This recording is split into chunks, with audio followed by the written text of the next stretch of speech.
When will Florida State get back on track on the recruiting trail?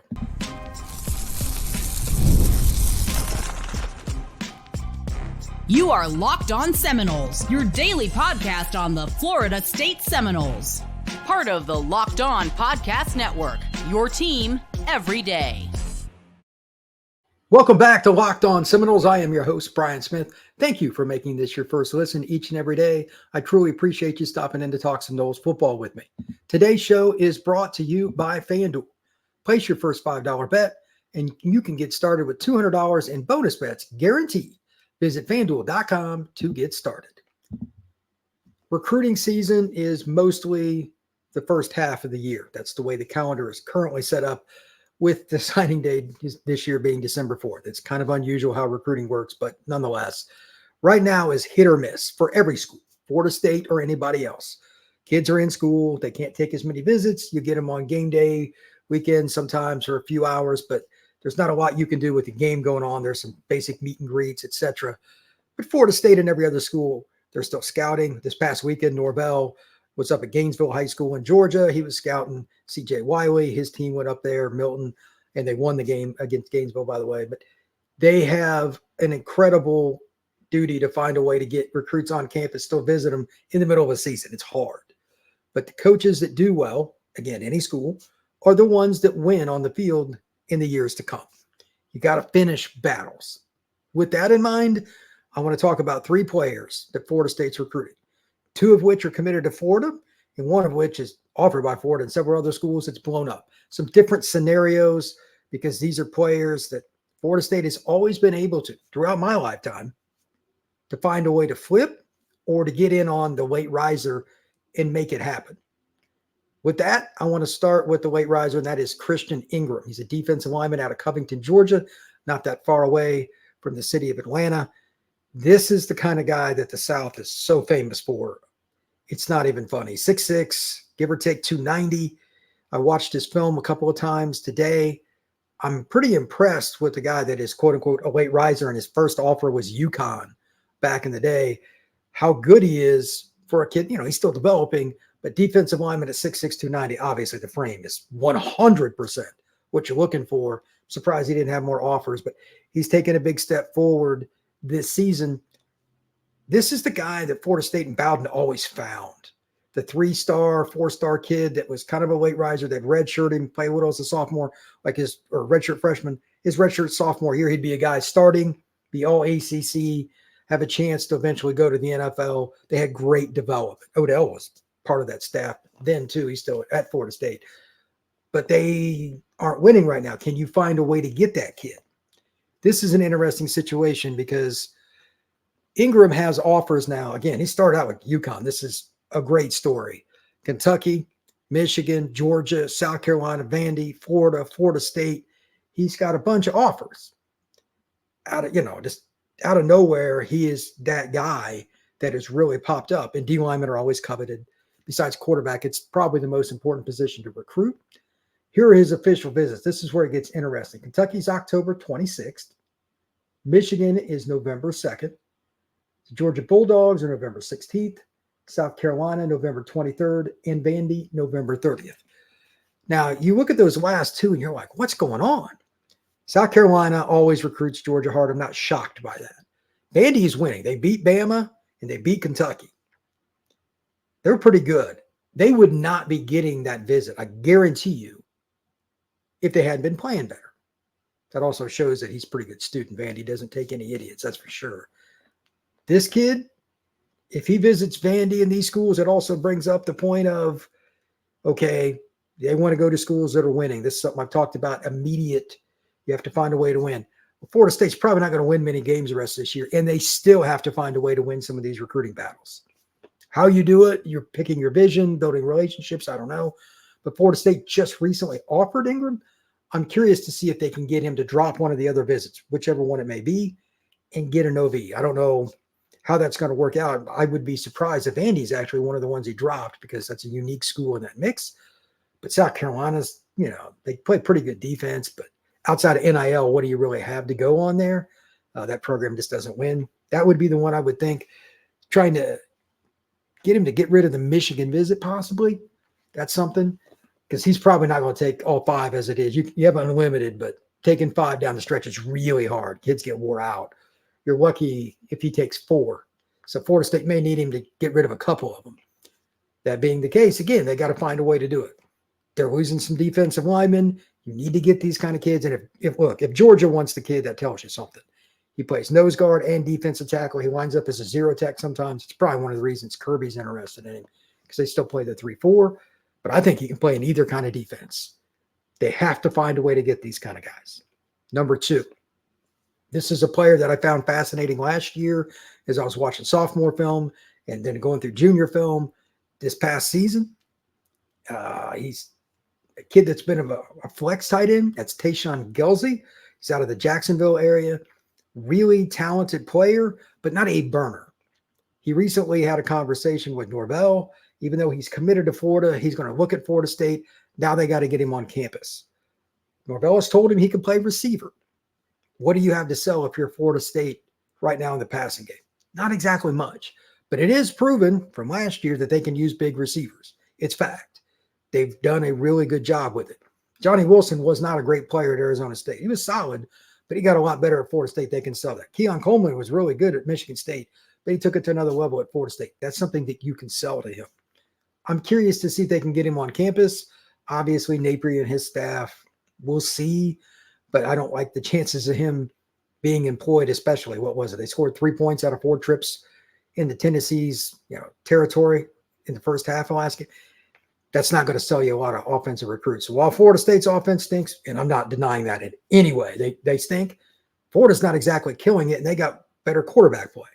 It doesn't make any sense other than to say their offensive coaching lacks a lot. So maybe they can get him on campus. Maybe they can get him to take an OB.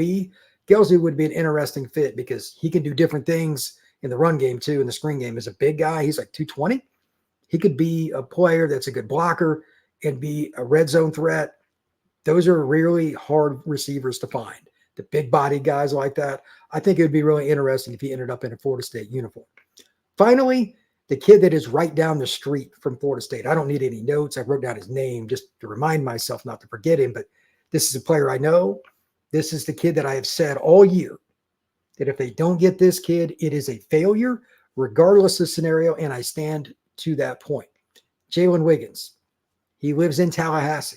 National recruit, top 100 player. Great kid, excellent student. He wants to go somewhere and make an impact on a winning team. He's committed to Florida. I think he grew up a Florida fan, if I was to guess. He always mentioned when I talked to him, Florida first. But again, they stink. Coaching staff's probably not going to be there, barring something unforeseen. Does he end up there? I don't think so. But then you still got to get him away from all the other teams. I mean, just about every team in the Southeastern Conference would be really happy to sign Jalen Wiggins. 6'5", 250. He can run. He could play 3-tech. He could play strong side end. He's a kid that his body will take care of. He'll probably be able to play both. He'll be a swing player, I think, in college and be an interior D lineman on passing downs, strong side end on 1st and 10. Those guys are valuable, man. Again, this is something that Florida State has always been able to do in recruiting, and he's in your backyard. Here's the issue. Again, not only SEC schools, but others. He's going to visit Notre Dame for the Florida State game, ironically, in November. And right now, he doesn't even know if he's going to visit Florida State. This is a red flag to me. It's one thing not to get him, which is bad enough. For him, if he does not take another visit to Florida State between now and National Signing Day, that will tell me that Florida State is in deep, deep trouble. He lives in Tallahassee, Florida. There's no doubt they're trying to recruit him. I'm not saying they're not putting an effort. They are. But what's the result?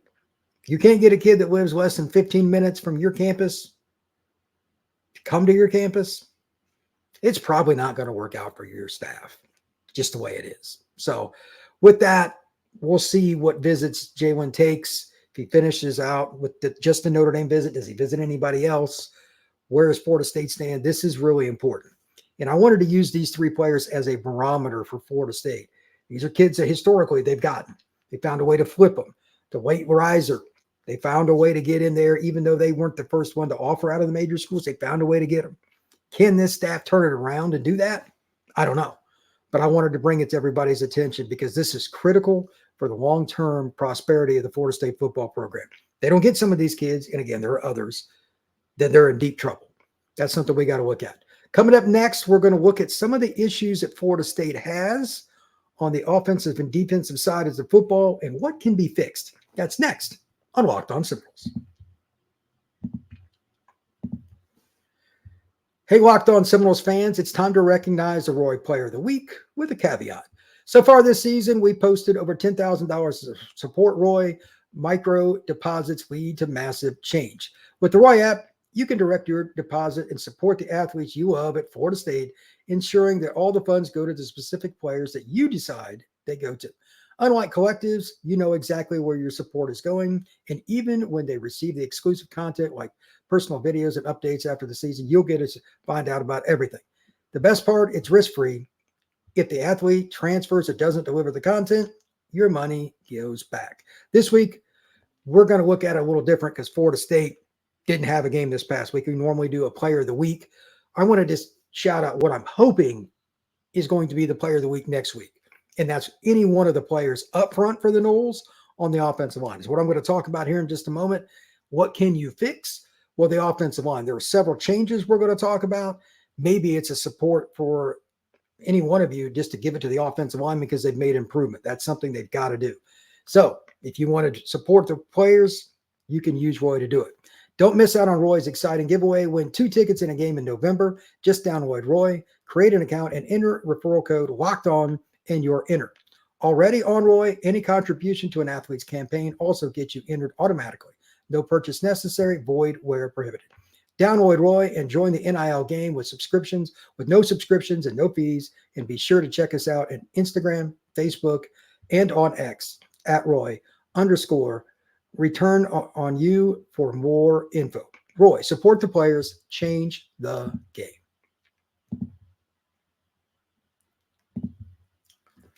What can Florida State fix between now and the end of the season? I've talked about that a little bit, and each week this is going to be a focus for me in some capacity. I want to do a little bit of an overview on each side of the ball, but offensively, like I just said a few moments ago, it's the offensive line because that impacts everything.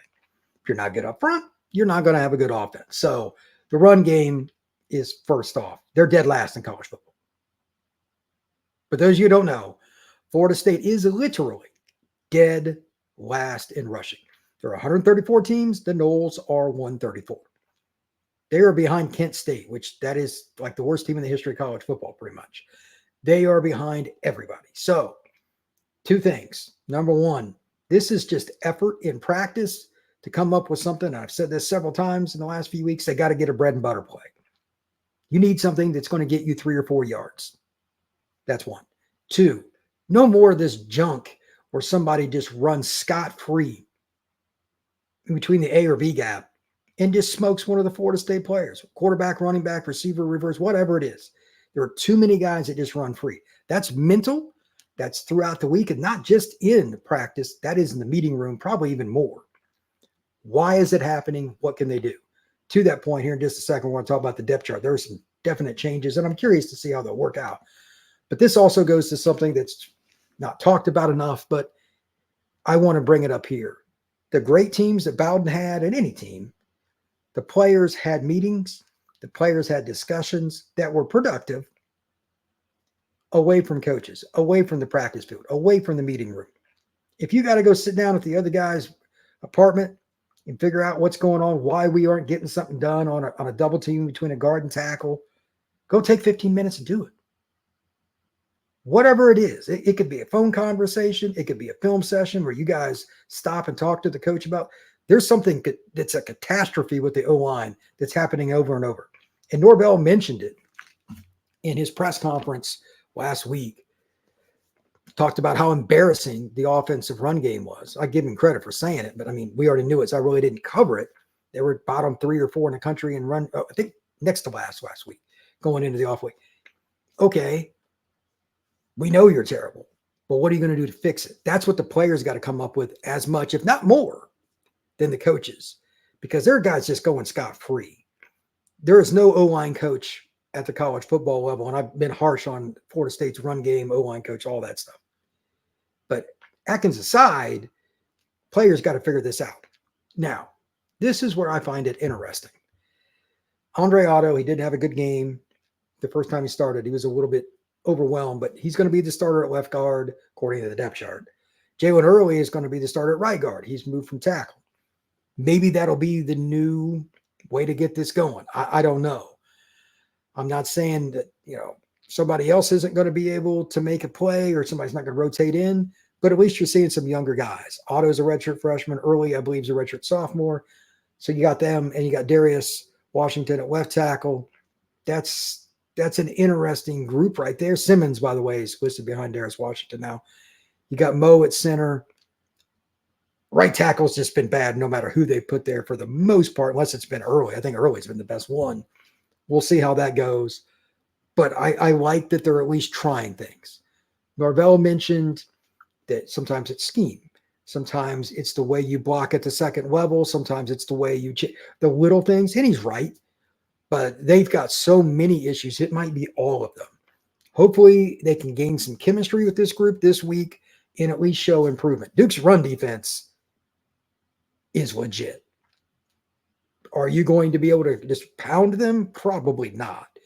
But at the same time, I believe that you could at least gash them a couple of times. And most importantly, again, there just can't be guys running free into the backfield. I don't care if it's a first-time player in the lineup, a true freshman if they had one they wanted to play, that you just can't have guys on running plays, especially. Just running by linemen. There's always 2 or 3 plays in a game like that, and they just stonewall a drive. That has to go away. Finally, on this topic, they need somebody they can rely on in the run game up front. It could be a tight end too. It doesn't just have to be an offensive lineman. But who right now, if you're just thinking about it, it's 3rd and 1, Florida State lines up and 2 tight ends and 1 running back. Who would you prefer they run behind? Like, is there a guy? Before the season, I would have said Darius. But he's been banged up a little bit. Hasn't been great. He's your left tackle. But is he the guy? Mo didn't have a good game last week. He's another 6-year senior like Darius. Who is it? They need to develop that guy in conjunction. As far as the defense, this is something that I think is really, really important. They've got to find a way. Duke may not be the perfect example for a game, but Florida State plays a lot of man. That's fine. They're good at it. Duke is a pretty simplistic offense. They have one of the lowest EPAs, expected points per attempt, in the country. They're like bottom of the country, like 125 or something like that. Their run game and their yards per play are in the 100s. They're not explosive. So I understand, and I even mentioned it in yesterday's podcast, you've got to be able to come up, at least have 7 in the box a lot of the time, creeping safeties, moving things, but you're going against a fairly inexperienced quarterback. If you're going to have a game where you're going to mix in a little more zone or some different kind of blitzes where guys drop, do different things, you want to take a few more chances because the reward would be high and it would also set you up long-term, this might be the game. I like Malik Murphy from Duke as a quarterback long-term. He's pretty good talent. He's got a huge arm. He's not that mobile. And his inexperience, you got a chance to get some picks. Florida State is dreadful in turnovers this year. They're 129th. It's really weird because they're 19th in the nation in sacks. Teams that have high sack numbers generally get more turnovers because the quarterback at the college level, even at pro level sometimes, throw it up for grabs. Florida State is not getting that at all. And I'm being kind. So they got to figure that out. If they cannot do that and get pressure on him, mix up some coverages and get, again, I mentioned on Monday's show, get at least 1 pick, who are you going to do that against? Malik is not the mobile guy. And I'm being kind. He's not trying to be mean, but this is an opportunity. If you can do that, you've got a chance to make something happen and create those turnovers that maybe can give Brock and the offense a little jump start. They haven't had many short fields, and I'm not saying the offense, I mean, it's dreadful. It's been bad this year, but now you got a new quarterback and some new linemen, and it's kind of a starting new. We'll go into that in a second. But Florida State's defense has got to create more. I'd like to see a few more changes on defense even if it's just a few of them, because I know they're a man team, but it's harder to get picks in man. They need to do that. I'm curious to see what they come up with against a solid Duke passing game and nothing special. And again, their yards per play as a unit is pretty pedestrian. You can take some chances against them because they're not explosive. They have good players, not elite players at the skill spots. When we come back, just want to talk a little bit about this game and its importance and how it sets up the rest of the season for Florida State. It may not sound like it, but Duke, this game on Friday, is absolutely pivotal for Florida State, and I'm going to explain why on Locked On Seminoles. Hey, NFL fans, you can start the season with a big return on FanDuel, America's #1 sportsbook. So when you get a hunch in the middle of the game, you can check out the latest stats, view live play-by-play, and so much more on the same page where you place your bets. You'll get started with $200 in bonus bets guaranteed when you place your first $5 bet. That's FanDuel.com.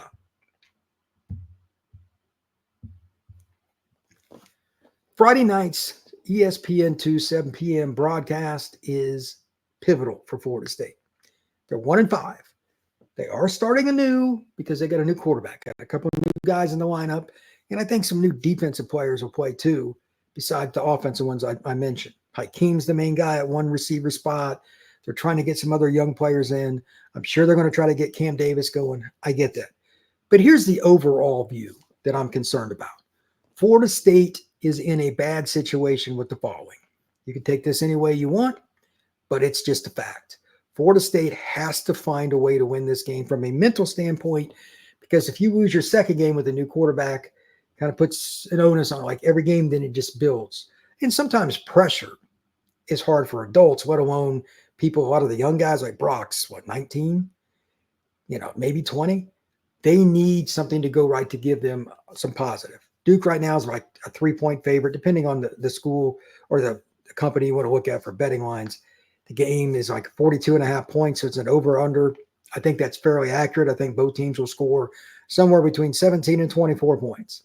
I think that's pretty accurate. They're not a great team, though, even at home, and they're 5-1. They're only a 3-point favorite. What does that tell you about Vegas and what they think of the collective talent that Duke has? Manny Diaz done a nice job, but they're 5-1 against an okay schedule. They haven't played anybody great. They did have the comeback win against North Carolina. They're down 20-0, but Carolina can't get out of its own way. That program is sinking despite having some NFL talent. I think Florida State can win this game, but I also think that if it goes wrong, it could be a predictor for the rest of the season. They need something positive. Big play somewhere that changes the game. Give you an example. In the Cal game, at the end, did you really think they were going to win when Cal got down into the red zone? I didn't. And I even said it. I was doing the live chat talking about it. Defense stepped up, smacked him in the mouth, and then Cal shot itself in the foot after that. Crowd got into it. The noise, they had some false starts. They need something like that. They need somebody to make a play in a critical moment. It could be in the second quarter. It doesn't have to be in the fourth quarter like the Cal game was. But they need that critical play that changes momentum and gives them something. Florida State's players, just as much as their fans, need that. Who will it be? My guess is Patrick Payton is the easiest pick, but it could be anybody else. Blake Nicholson would be another good one. He's really starting to come on. Omar Graham. They need one of these guys to make a play that gives you hope as a team and to say, hey, we can do this. They got all these new guys in the lineup, and I'm sure Norvell and his staff talked about this. They're hoping that sparks something mentally with some of these guys, giving some of the younger players some hope that they're going to get a lot of PT the rest of the season. And hopefully the guys that got beat out, they're motivated to get their spot back. Like the competition breeds success. That's football or anything else. I think that's also important. So that's today's show here on Locked On Seminoles. Once again, I truly appreciate you stopping in to talk some Noles football with me. Thank you very much. Please come back and see us again on Wednesday. I will be more than happy to discuss anything you have. If you want to leave a comment on YouTube, what have you. There's a lot of things going on with Florida State football right now. We'll talk more about it on Wednesday. And also, go check out my guys, Kenton, and that crazy guy that covers the Miami program. He runs the ACC podcast as well. So Locked On ACC with Alex Dono and Kent Gibbs. They're good guys. Go check them out next. Everybody have a good one. I'll talk to you soon.